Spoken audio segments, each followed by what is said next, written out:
Hi friends, అందరికి నమస్కారం. Welcome back to మన డైలీ అప్డేట్స్. ఈరోజు మనం టీజీ ఈ-పాస్ సర్టిఫికేట్ వెరిఫికేషన్ గురించి అయితే కావాల్సినటువంటి డాక్యుమెంట్స్ గురించి అయితే కంప్లీట్గా తెలుసుకుందాం. ముందుగా మన వీడియోని చూసే వారందరూ సబ్స్క్రైబ్ చేసుకోండి, ఎటువంటి స్కిప్ చేయకుండా చూడండి.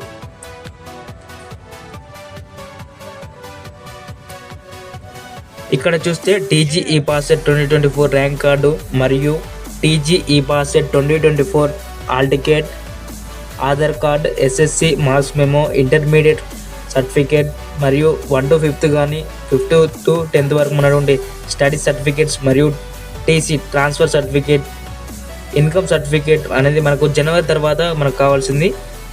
ఈడబ్ల్యూఎస్ సర్టిఫికేట్ చాలామంది ఓబీసీ వాళ్ళు కానీ ఎవరైనా ఉంటే వాళ్ళందరికీ ప్రతి ఒక్కరికి అది ఈడబ్ల్యూఎస్ అవకాశం ఉన్నట్టు తెలుస్తుంది. ఇక్కడ చూసుకుంటే ఇంకా క్యాస్ట్ సర్టిఫికేట్ కూడా మనకు చాలా ఇంపార్టెంట్ అనేది తెలుస్తుంది. ఈ విధంగా చూస్తే ఇవన్నీ సర్టిఫికేట్స్ అయితే మనం 2 sets తీసుకోవాలన్నమాట.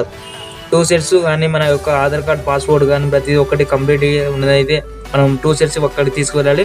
మనం స్లాట్ బుకింగ్లో చేసుకున్నటువంటి మనం ఒక కాలేజీని అయితే ఎంచుకున్నాం కదా, ఆ కాలేజీలోకి కరెక్ట్ టైంలో వెళ్ళాలి. మనకు ఎటువంటి ఏమన్నా ఇబ్బంది అయితే మనకు అక్కడ హెల్ప్ లైన్ నెంబర్ అయితే వాళ్ళు ఇవ్వడం జరుగుతుంది. ఆ నెంబర్కి కాల్ చేసి మనం ప్రతి డీటెయిల్స్ మనం తెలుసుకోవచ్చు అనమాట. మనం వాళ్ళు తీసుకున్న తర్వాత మనకు కంప్లీట్గా వాళ్ళు చెకింగ్ చేసి ప్రాసెస్ అన్నీ చూసుకొని వాళ్ళు ఒక కాపీ అనేది వాళ్ళు ఉంచుకోవడం జరుగుతుంది. ఇదంతా ప్రాసెస్ జరిగిన తర్వాత మనకు లాస్ట్గా ఒక ఆర్ఓసి ఫామ్ అనేది మనకు ఒక సర్టిఫికేట్ అయితే వాళ్ళు ప్రొవైడ్ చేస్తారనమాట. వాళ్ళు ప్రొవైడ్ చేసిన తర్వాత అందులో ఉన్నటువంటి సబ్ కోఆర్డినేటివ్ ఎవరున్నారో వాళ్ళ సైన్ అయితే చేయడం జరుగుతుంది. చేసిన తర్వాత మీకు దాన్ని ఇస్తారు. ఆర్ఓసి ఫామ్ అనేది చాలా ఇంపార్టెంట్, మీరు ప్రతి ఒక్కరు దాన్ని జాగ్రత్తగా ఉంచుకోవాలని కోరుకుంటున్నాను. Thanks for watching this videos. జై హింద్.